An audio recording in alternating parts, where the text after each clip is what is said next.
શ્યામકુમારના નમસ્કાર। 16 મે 2026ના રોજ કચ્છના ખેડૂતો માટે આજની વિશેષ કૃષિ સલાહ અને સાવચેતીના સૂચનો નીચે મુજબ છે।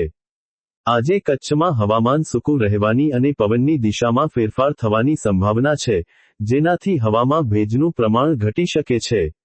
આ પરિસ્થિતિમાં ઉનાળુ તલ અને મગના પાકમાં જો અત્યારે પાકની પાકવાની અવસ્થા હોય, તો જમીનમાં તિરાડો ન પડે તેનું ધ્યાન રાખવું। પિયત આપતી વખતે જમીનને માત્ર ભેજયુક્ત રાખવી, વધુ પડતું પાણી ભરી ન રાખવું।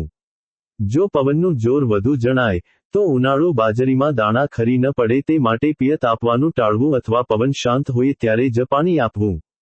બાગાયતી પાકોમાં ખારેકના ફળ હવે પરિપક્વતા તરફ જઈ રહ્યા છે। આ સમયે ફળમાં મીઠાશ અને ગુણવત્તા જાળવવા માટે જમીનમાં પોટાશયુક્ત ખાતરોનો યોગ્ય માત્રામાં ઉપયોગ કરવો હિતાવહ છે।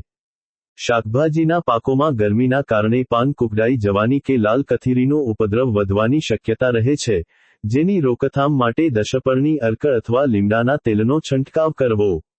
પશુપાલકોએ આજના દિવસે પશુઓને ખાસ કરીને બપોરે બીજી 5ના સમયગાળામાં ઠંડા વાતાવરણમાં રાખવા અને પીવાના પાણીના પાત્રો છાનિયાડામાં રાખવા જેથી પાણી ગરમ ન થઈ જાય।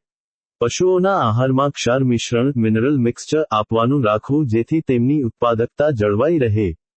ખેડૂતોએ પણ પોતે ખેતરના કામ દરમિયાન સમયાંતરે છાશ અથવા લીંબુ શરબત લેતા રહેવું જોઈએ।